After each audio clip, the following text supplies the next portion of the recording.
Hey friends, I'm really glad you're here today, and I don't say that as a throwaway line, I mean it. Because the truth is, it takes intention to show up for conversations like this one, especially conversations that ask us to look inward instead of outward.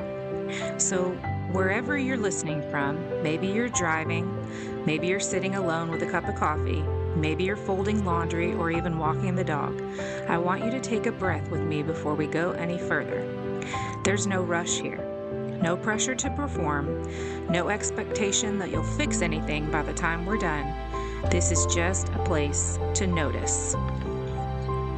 I've been thinking a lot lately about the way we talk to ourselves. Not the things we say out loud, not the words we carefully choose when other people are listening, but the tone we live with internally, the voice that narrates our lives when no one else is around. I don't think we talk about that voice nearly enough, even though it has a profound impact on how we experience things like faith, purpose, healing, and rest. Here's what I've noticed, both in my own life and in conversations with so many others.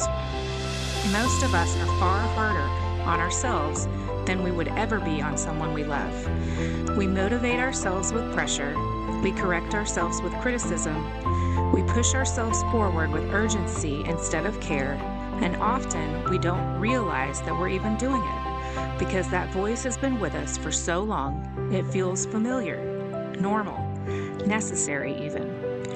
Somewhere along the way, many of us learned that kindness towards ourselves was optional, that gentleness would make us lazy, that rest would slow us down, that self-compassion was indulgent or weak. So we learn to survive by being sharp instead of soft. And maybe that worked for a while, but over time, that internal tone starts to cost us something. I want to be really clear about something before we go any further. This episode is not about positive thinking. It's not about affirmations or self-help slogans. And it's not about pretending life is easier than it actually is. This is about awareness. It's about noticing the way we speak to ourselves, especially in moments of stress, failure, or even exhaustion, and asking whether that voice is actually helping us become who we're being called to be. Because here's the quiet truth. You don't become stronger by being cruel to yourself. You don't grow deeper by constantly telling yourself that you're behind. And you don't live out your calling by shaming yourself into motion. For a long time, I thought that internal pressure was just part of being responsible, part of being driven, part of caring deeply, part of showing up. I thought that if I ever softened my tone, I would lose momentum, lose focus, lose ground. And what I've come to understand slowly and honestly is that the opposite is often true. The way we speak to ourselves shapes the way we experience everything else. Our faith, our relationships, our self-worth, our ability to rest, our willingness to take up space in the world. And if we're not paying attention, we can spend our lives faithfully serving everyone else while quietly wounding ourselves with our own words. This episode isn't about judging that voice either. It's about listening to it. It's about getting curious instead of defensive, about asking where it learned to speak the way that it does and whether it still deserves to be in charge. If you're listening right now and thinking, I'm not even sure I know what my inner voice sounds like, that's okay. Awareness doesn't happen all at once. Sometimes it starts with a simple question. Would I speak to someone I love the way that I'm speaking to myself right now? If that question feels uncomfortable, if it brings something up in you, if it makes you realize just how loud that internal voice has been, then you're exactly where you need to be for this conversation. We're not here to silence that voice today. We're just here to notice it. And that in itself is a powerful beginning. I think one of the most important things we can do when we start paying attention to our inner voice is to get curious about where it came from.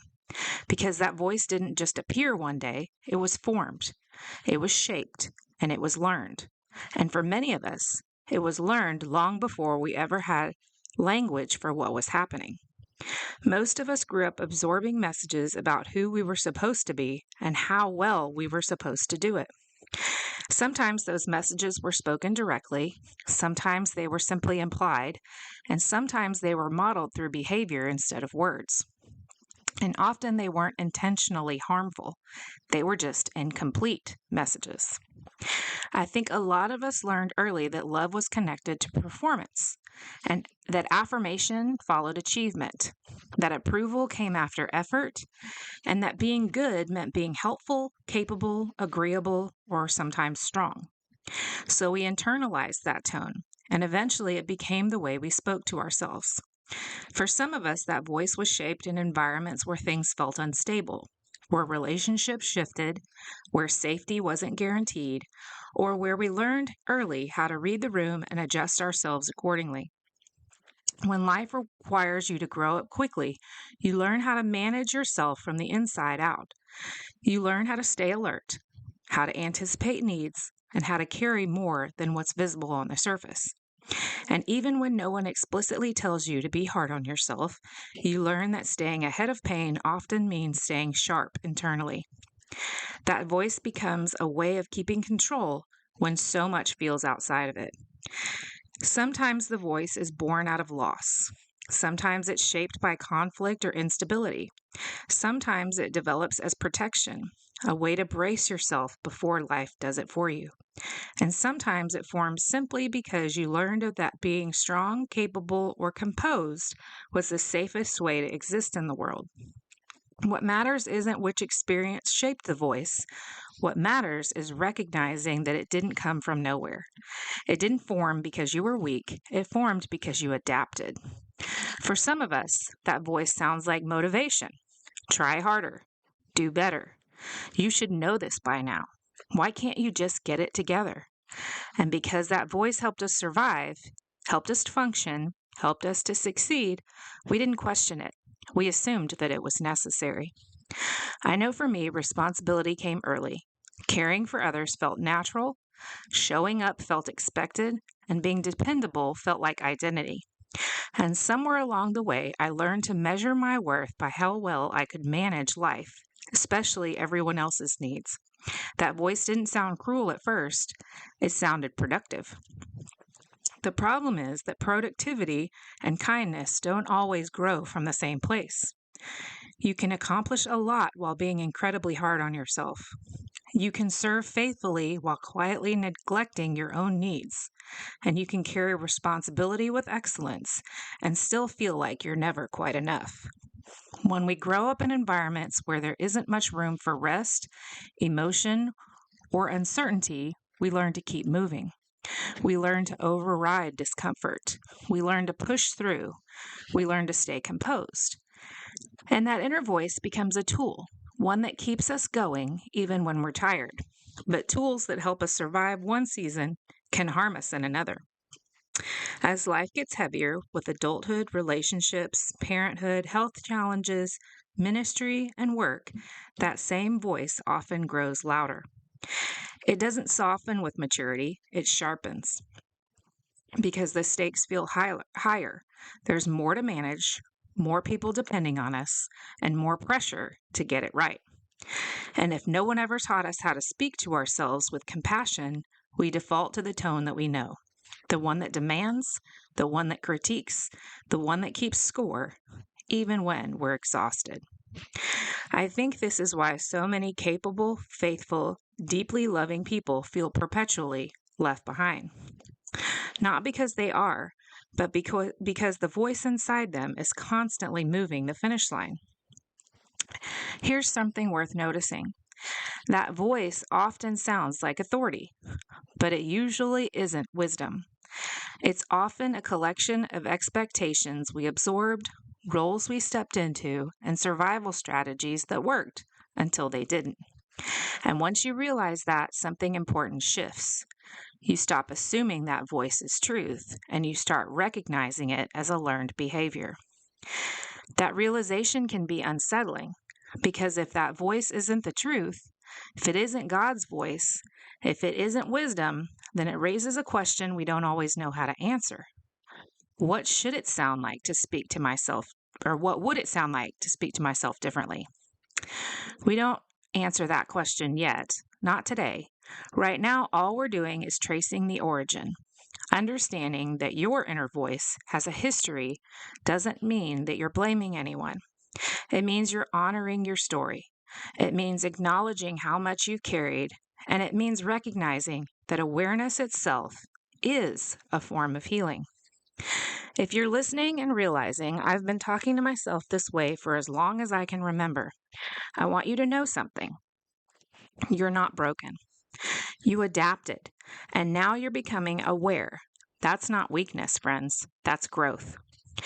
And as life gets fuller with responsibility, pressure, and purpose, that voice doesn't disappear.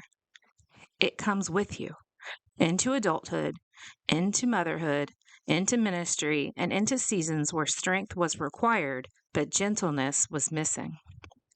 That internal voice doesn't stay back there in the early years. It comes with you into adulthood. It followed me as life became fuller, heavier, and more layered, when responsibilities stopped being theoretical and started being a constant. Because adulthood has a way of turning up the volume on everything. There are more decisions, more people depending on you, more consequences attached to getting it wrong. And if you've already learned to motivate yourself through pressure, adulthood gives that voice plenty of material to work with. For me, responsibility didn't arrive gently. It arrived through marriage, motherhood, health challenges, ministry, and the quiet expectation that I would keep going, no matter how tired I felt or how much I was carrying internally. And because I had always been capable, because I had always managed, and I had always shown up, that voice assumed it was doing its job. It sounded a lot like this. You don't have time to fall apart. Christmas is in a week. Other people need you. Just get through it. Just get through this season and everything will settle down. You can rest later. And to be honest, that voice felt useful at times. It kept me moving. It helped me to function, and it helped me to survive seasons that required strength and steadiness. But usefulness and health are not always the same thing. As life added layers, parenting, medical realities, complex relationships, leadership, and caregiving, that voice didn't adjust. It didn't soften to meet the weight. It demanded even more. I think this is where so many of us get stuck. We confuse endurance with wholeness. We assume that because we can keep going, we should. We mistake survival skills for spiritual maturity, and we don't realize that the voice pushing us forward may no longer be aligned with the person that we're becoming. In seasons where I was caring for others, deeply, faithfully, I didn't notice how rarely I offered myself the same grace. I extended patience outward. I practiced compassion externally. I showed understanding to everyone else's limits, but internally, the standards were relentless. I think a lot of us live this way. We know how to be gentle mentors to others, but harsh supervisors to ourselves. We know how to encourage, but not how to receive encouragement. We believe in grace, but apply it selectively. And the longer the pattern continues, the more disconnected we feel from ourselves. At some point, I started to notice the disconnect. Not all at once, not dramatically, just a quiet awareness that something wasn't lining up. That the way I spoke to myself didn't reflect the faith that I professed. That the tone I lived under didn't match the gentleness I believed that God extended towards me. That realization was uncomfortable because it meant that the problem wasn't external pressure alone. It wasn't just circumstances or timing or even stress. It was internal. And internal things are harder to name because they've always been there. I didn't immediately know what to do with that awareness. I just knew that the voice I was living under or living with wasn't producing peace. It wasn't producing any rest, and it wasn't producing the kind of healing that I had been praying for. Awareness doesn't fix anything overnight, but it does change the conversation. Once you notice the tone, you can't unhear it. Once you recognize the voice, you start catching it mid-sentence. And that's often the beginning of something new. Not because you correct it, but because you stop letting it go unquestioned. This was the season where I started asking different questions. Not, what's wrong with me, but why do I speak to myself this way? Not, why can't I do better, but what would it look like to be kinder in the middle of this? Those questions didn't bring immediate answers, but they opened a door. And through that door came the realization I wasn't expecting, that gentleness wasn't a detour from growth, it was the path towards it. That realization, that gentleness might actually be the path forward, and it took me by surprise. For most of my life, gentleness had felt optional. It was something nice to have, something admirable, but not something I considered essential. Strength felt essential. Endurance felt essential. Pushing through, figuring it out, holding it all together, those were qualities that I trusted.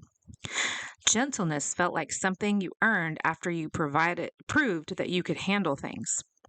And yet, the more aware I became of the way I spoke to myself, the clearer it was that that voice I had been living under wasn't leading me towards wholeness. It was leading me towards exhaustion, towards striving without rest, toward faith that felt heavy instead of anchoring. I could feel it in my body before I even had words for it. The tightness, the bracing, the sense that I was always preparing for the next thing before I had finished living the one in front of me. There wasn't a single moment where everything shifted. No dramatic breakthrough or instant clarity. It was quieter than that.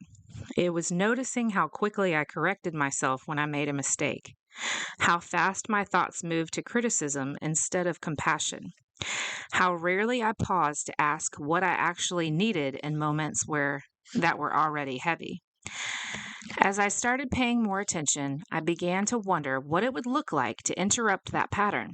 Not to silence the voice completely, that didn't even feel realistic, but to soften the tone. To pause long enough to ask whether the words I was using internally actually reflected the heart of God. Because when I thought about the way God meets people through Scripture, harshness was never the dominant posture. There's guidance, sure. Correction, absolutely. But it is consistently paired with care, with patience, and with invitation rather than with force. And I couldn't ignore the growing gap between that posture and the one I was extending to myself. One of the most meaningful shifts for me during this season came through identity work. Slow, intentional, and honest work that asked different questions than I was used to asking. Not what do I need to do better, but who am I beneath all of these roles that I carry? Wife, mother, leader, caregiver, advocate, survivor. All of those were real and all of them matter. But they weren't the whole story. And when so much of your identity is tied to what you provide, how you perform, or how much you carry, it makes sense that your inner voice would feel urgent all of the time. Identity work has a way of exposing how conditional our self-worth can become, how quickly we learn to measure ourselves by productivity, usefulness, or being needed. And once you see that, it becomes clearer why the inner voice feels so demanding. It believes that your worth depends on your output. Gentleness interrupts that lie.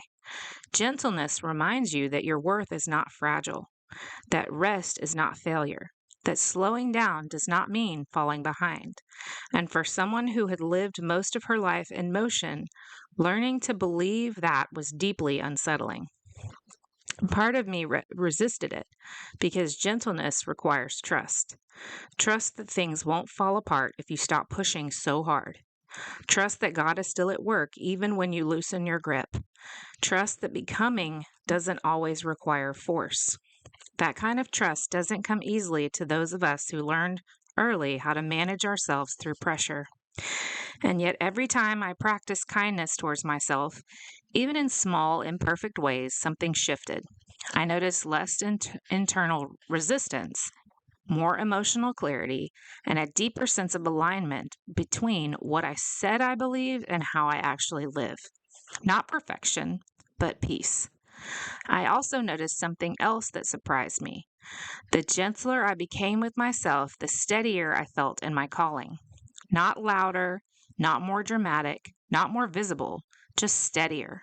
Because when you're not constantly correcting yourself, you create more space to listen. And listening changes everything, friends. This was the season where I realized that gentleness wasn't something I needed to earn or justify. It was something I needed to practice daily, imperfectly, and without waiting until I felt deserving of it. I began asking myself different questions in hard moments. Not, why can't you handle this better? But what do you need right now? Not what's wrong with you, but what's been heavy lately. Those questions didn't make life easier. They didn't remove the responsibility or erase struggle, but they made life feel more humane. And over time, that humanity began to soften the internal climate that I had lived under for so long. Slowly, almost imperceptibly, the voice began to change. Not because I forced it to, but because I stopped feeding it with shame. I started offering myself the same grace I so freely extend to others.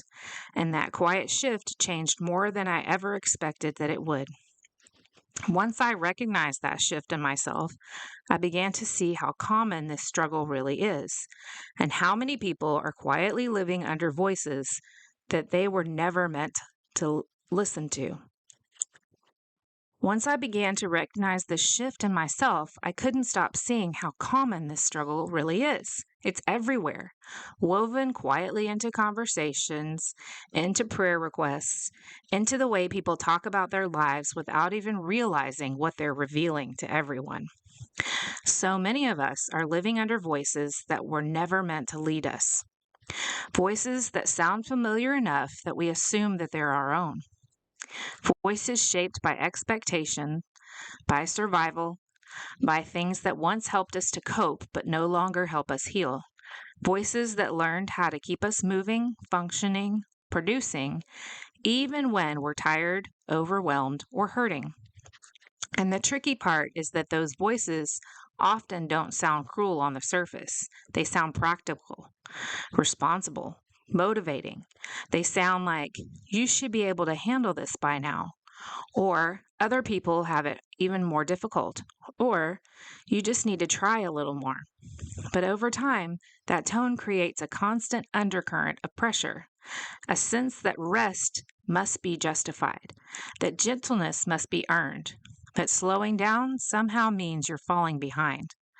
I think many of us assume that if we're hard on ourselves, it means we care, that if we push ourselves relentlessly, it means we're committed.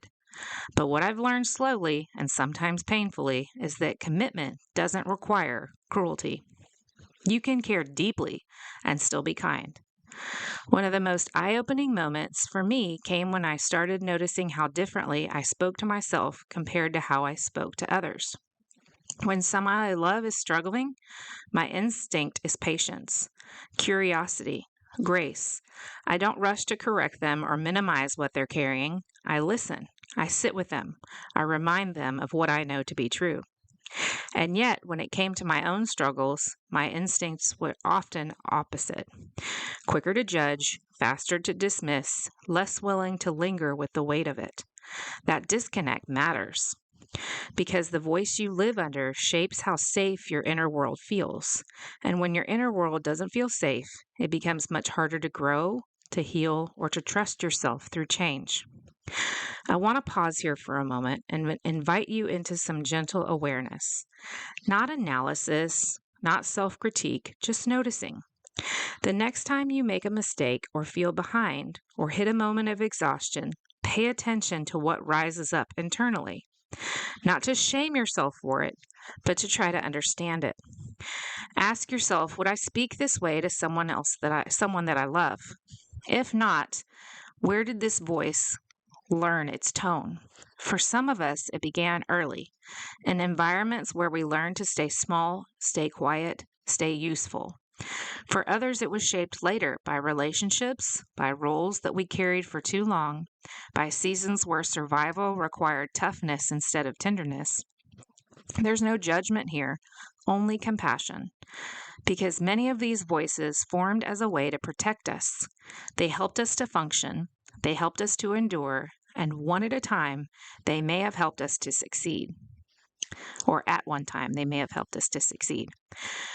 But what protected you then may be limiting you now. Learning to speak more kindly to yourself doesn't mean ignoring responsibility or avoiding growth. It means changing the posture from which growth happens. It means allowing encouragement to replace pressure and curiosity to replace criticism. It means recognizing that transformation happens far more naturally in environments of safety than in environments of fear. And here's the part I want to say clearly, especially if you're listening and thinking, this all sounds nice, but I don't know how to change that voice. You don't have to overhaul it all at once. This isn't about perfection. It's about practice. It's about noticing one moment where you soften instead of scold, one moment where you pause instead of push, and one moment where you choose understanding over urgency. These moments quietly add up.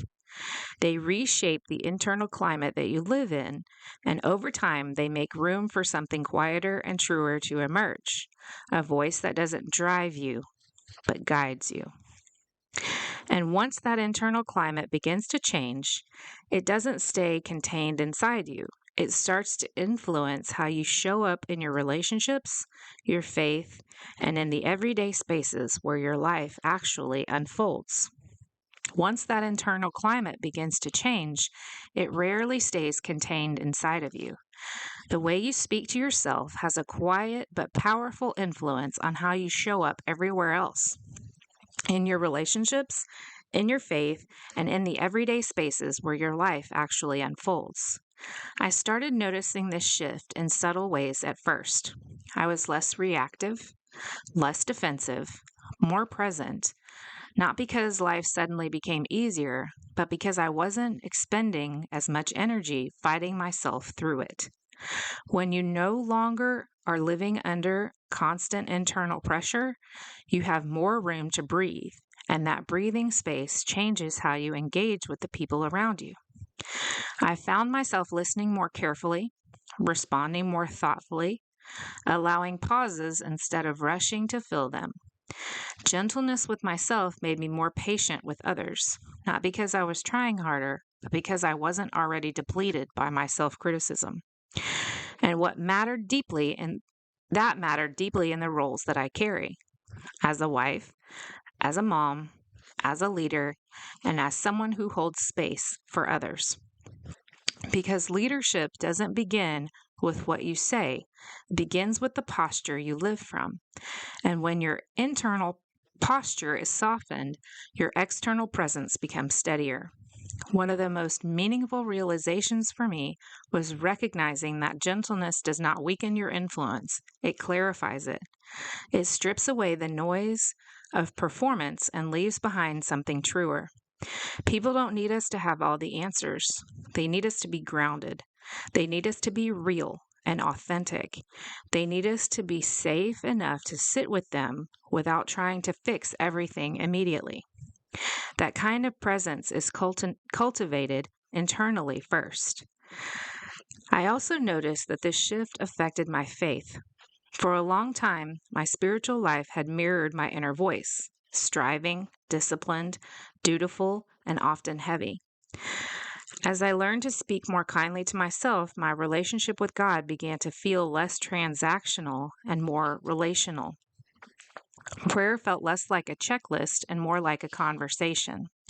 Faith felt less like pressure to perform and more like permission to trust. I wasn't trying to earn closeness. I was learning to rest in it. And that doesn't mean I stopped growing or being challenged. It means that the growth came from a place of love rather than fear. And here's something I want to say gently. especially if you're listening and wondering how this applies to your own life. Gentleness does not mean disengaging from responsibility. It doesn't mean lowering the standards or avoiding hard truths. It means changing the tone of how you walk yourself through them. You can hold yourself accountable without tearing yourself down.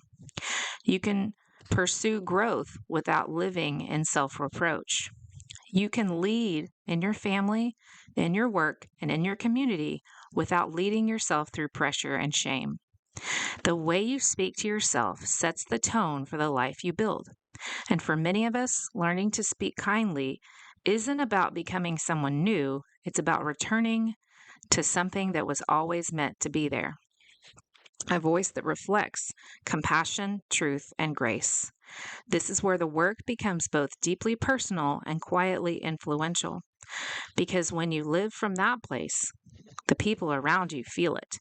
They experience it in the way that you listen, the way you respond, and the way you stay present even when things get hard. Your gentleness becomes an invitation. And that's what I want to leave you with as we begin to draw this conversation together. Not a list of things to fix, but an invitation to notice, to soften, to practice speaking to yourself in ways that create room for life to unfold with a little bit more grace. Here's the part of this conversation that doesn't get talked about enough. Learning to speak kindly to yourself isn't something you figure out once and then move on from it. It's not a box you check or a lesson you master. It's a practice. And like most meaningful practices, it means that it meets you differently depending on the season that you're in. Some days it feels almost natural. You catch yourself in a harsh thought and redirect it with ease. You notice the shift, you feel the relief, and you think, okay, maybe I really am learning how to do this. But other days, it feels clumsy, forced, unfamiliar. You hear the old voice rising up before you even realize what's happening, and by the time you notice it, you're already exhausted by it. That doesn't mean that you're failing. It means that you're human. One of the things I had to learn, and I'm still learning this today, is that kindness doesn't mean the absence of struggle. It means choosing how you walk yourself through the struggle when it shows up. There were days when I noticed the voice and still didn't have the energy to fully reframe it. Days when I could identify the pattern but didn't yet know how to interrupt it gracefully.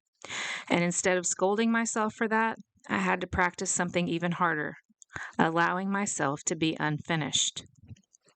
That was uncomfortable because for most of my life, I believed that awareness should immediately produce change. If I knew better, I should do better right away. But gentleness doesn't work that way.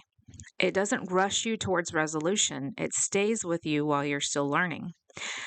And staying is the part that matters. There were moments when the most honest kindness I could offer myself sounded like, this is hard. I don't know how to fix it yet, but I'm still here trying. That didn't erase the struggle, but it kept me from adding shame on top of it. And that alone made room for healing. I also began to notice how deeply connected this practice was to my sense of self-worth. For a long time, my internal voice was shaped by what I believed that I needed to prove, that I was capable, dependable, strong, useful, worth investing in, and worth staying for. When those beliefs go unexamined, kindness can feel threatening, like it might soften your edge or make you complacent. But what I discovered is that kindness doesn't dull your resolve, it clarifies it. When you're not constantly battling yourself, you can see more clearly what actually matters.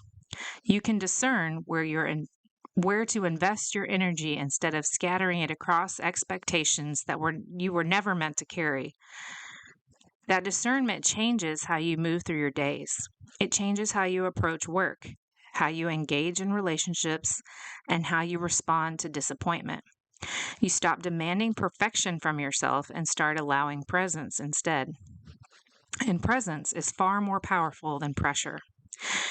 There's another layer to this that I want to name, especially for those of you who have spent much of your lives caring for others. When you're wired to notice needs, to anticipate what's required, to carry emotional weight well, it's easy to internalize the idea that your own needs should come last, that kindness toward yourself is something that you'll get to later, after everything else is handled. But later has a way of never arriving. Gentleness asks a different question. What if caring for yourself isn't a detour from your calling, but part of how you sustain it? That question has reshaped so much for me, because when I began treating myself with the same patience that I extend towards others, I didn't become less available. I became more grounded, more regulated, more present, and that presence mattered far more than perfection ever did. This practice also taught me something important about timing. There are seasons when growth feels active and intentional, where you're naming patterns, making changes, and feeling momentum. And there are seasons when the work is quieter, less visible, and where simply holding steady is the growth. Both of those count. Both of them matter. And kindness helps you honor the season that you're actually in, rather than judging yourself for not being somewhere else. I had to learn how to let growth be slow without labeling it as failure. That lesson alone changed the way that I relate to myself. What I want you to hear, especially if this practice feels foreign or difficult, is that you don't have to overhaul your inner thought overnight. You don't have to do it perfectly. You don't even have to feel convincing when you begin. You just have to stay curious. Curious about where your voice came from, curious about what you're trying to protect, curious about what might happen if you spoke to yourself with a little more care. Curiosity opens more doors than force ever could. And over time, that curiosity becomes compassion. As we begin to close this conversation, I want to gently gather what we've named, not as a checklist or a takeaway, but as something you can carry with you into the ordinary moments of your life. One of the things I didn't expect when I started learning how to speak more kindly to myself was how ordinary the practice would feel most of the time. Not dramatic, not poetic, not Instagram worthy, just ordinary. It showed up in the middle of regular days, days that weren't particularly good or particularly hard, days where nothing was falling apart, but nothing felt especially inspiring either. The kind of days where life just keeps moving and you're moving with it. Those were the days when kindness mattered the most, because it's easy to extend compassion to yourself during a crisis. When things are obviously hard, most of us can acknowledge that we're struggling. But it's much harder to be gentle with yourself in the mundane moments, when you feel tired for no clear reason, when you're irritable without a good explanation, and when you're doing all the right things but still feel off. That's where my old voice used to be the loudest. It would ask why I couldn't push through, why I felt so worn down when nothing bad was happening, why I needed rest when other people seemed to manage just fine. Learning kindness meant interrupting those questions before they hardened into conclusions. It meant reminding myself that exhaustion doesn't need permission, that emotional weight doesn't require justification, and that being human is reason enough to need care. I noticed this most clearly in the small spaces of my life, the in-between moments that no one else really sees. Driving in silence because I didn't have the energy for noise, standing in the kitchen staring at nothing, trying to remember what I came in there for, sitting on the edge of the bed at the end of the day, feeling the accumulation of it all. Those moments used to be filled with internal commentary, critiques, reminders, pressure to be more productive or more grateful or more put together. And now those moments have become invitations to breathe instead of brace for impact, to notice instead of judge, to acknowledge instead of dismiss. Sometimes kindness sounds like permission. You don't even need to solve this right now. Sometimes it sounds like honesty. This has been a lot. And sometimes it was simply presence. I'm still here. And that presence mattered more than I expected. There's something powerful about realizing that your inner world doesn't have to be another place where you perform. For a long time, I treated my internal life the same way I treated everything else, with expectations, goals, benchmarks. I assumed growth should look linear, and that progress should feel obvious. That kindness should quickly produce confidence. But that's not how this works. Kindness doesn't rush you towards confidence. It builds trust first. Trust that can sit with you in discomfort without abandoning yourself. Trust that can move you through uncertainty without attacking your worth. Trust that you don't have to be fixed to be faithful. That trust changes how safe your inner world feels. And when your inner world feels safer, your outer life begins to reflect that stability in quiet ways. I also want to name something that may resonate deeply with many of you that are listening, especially those who have spent years being strong for others. When you've learned how to carry responsibility early, kindness can feel indulgent, unnecessary, and even selfish. You may have internalized the idea that being gentle with yourself means you're letting something slide or lowering your standards. But what I've learned is that kindness doesn't remove responsibility, it changes how you hold it. It allows you to carry what's yours without carrying what isn't. It helps you to distinguish between what requires effort and what requires rest. It teaches you how to respond instead of react. That distinction alone can change the emotional tone of your life. There were moments when I realized that the most faithful thing I could do wasn't push harder, but pause. To acknowledge my limits without treating them like failures, to recognize that slowing down didn't mean I was falling behind. It meant I was listening more carefully. And listening to your body, to your emotions, and to God is an act of trust. It's saying, I believe there's wisdom here, even if I don't fully understand it yet. That belief reshaped how I approached my days. And if you're listening and thinking, I don't even know what kindness towards myself would look like, I want you to hear this clearly. You don't have to know that yet. You don't have to define it perfectly or practice consistently. You don't need a script or a system. You just need willingness. Willingness to notice when the old voice shows up and an openness to imagine a different tone. That's enough to begin with. And beginning is always quieter than we expect.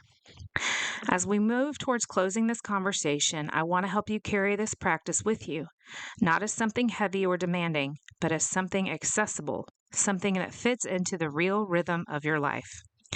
As we begin to close this conversation, I want us to slow down just a bit, not because there's more to explain, but because what we've been talking about isn't something you rush away from. It's something you carry with you. Learning to speak more kindly to yourself isn't about fixing your inner voice or replacing it with something artificial. It's about changing the relationship you have with yourself as you move through your life, especially in the moments no one else sees, the quiet moments, the ordinary ones, the in-between spaces where you're just trying to get through the day. What I hope you're hearing is that this practice doesn't require perfection, consistency, or even confidence. It requires presence, a willingness to notice, a willingness to pause long enough to ask whether the way you're speaking to yourself is actually helping you become who you're meant to be. Because the voice you live under matters. It shapes how safe your inner world feels. It influences how you respond to challenge. It affects how much room you give yourself to grow without fear. And for many of us, that voice has been shaped by survival more than compassion. It learned how to keep us moving, functioning, and coping, sometimes in environments where gentleness wasn't an option. There's no shame in that, but there is invitation. An invitation to consider whether the voice that helped you survive is the same voice you want guiding you forward. I want to be very clear about something here. Speaking kindly to yourself does not mean denying hard things. It doesn't mean pretending you're okay when you're not, or minimizing the weight of what you've carried. Kindness doesn't erase the truth. It creates space for it. It allows you to be honest without being cruel. accountable without being condemning, motivated without being driven by fear. That kind of balance takes time. It unfolds slowly, and in most days, it looks far less dramatic than we expect. It looks like pausing instead of piling on, like acknowledging effort when outcome isn't perfect, like letting yourself rest without narrating a defense. Those moments may seem small, but they're not insignificant. They are shaping the internal environment you live with, and that environment matters more than we often realize. If you're listening and thinking, I don't know how to change this voice yet, I want you to hear this gently. You don't have to. Not all at once, not perfectly, not today. You can begin by simply noticing, by becoming curious about where your voice learned its tone and what it's been trying to protect you from. Curiosity softens judgment, and that softness creates room for change. You're not behind if this feels slow. You're not failing if this feels awkward. You're not doing it wrong if some days the old voice is louder than the new one. Practicing doesn't mean progress in a straight line. It means staying present long enough for something new to take root. I also want to say this, especially to those of you caring a lot for others. The way you speak to yourself teaches you what kind of care you believe you're allowed to receive. And when you begin extending kindness inward, it often changes how you show up outward. Not because you're trying to be different, but because you're no longer leading yourself through pressure and depletion. Gentleness steadies you. It grounds you. It gives you space to listen to your body, your emotions, and to God. And listening is where wisdom lives. As you move forward from this episode, I don't want you to walk away with a list of things to fix or improve. I want you to walk away with permission. Permission to pause, permission to soften your tone, permission to speak to yourself the way you would speak to someone you love deeply. That permission may feel unfamiliar at first, but unfamiliar doesn't mean wrong. It often means you're learning something new, and new things take time. Before we close, I want to leave you with one simple question, not to answer right now, but to carry with you into your days. What would change if you believed that kindness towards yourself was not a reward, but a foundation? You don't need to solve that. You don't need to act on it immediately. Just let it sit with you. What would change if you believed that kindness towards yourself was not a reward, but a foundation? Sometimes the most meaningful shifts begin with questions we allow to linger. As always, thank you so much for being here, for taking time to sit with this conversation, and for allowing yourself space to reflect. If this episode resonated with you, I'd invite you to share it with someone who might need the same reminder. That's one of the ways this space continues to grow. And if you'd like to support the continued creation of this podcast, whether through sharing, listening, or choosing to give, know that it's received as a gift, never an obligation. Until next time, be gentle with yourself, friends. You are learning, you're becoming, and you're allowed to take up space in the process.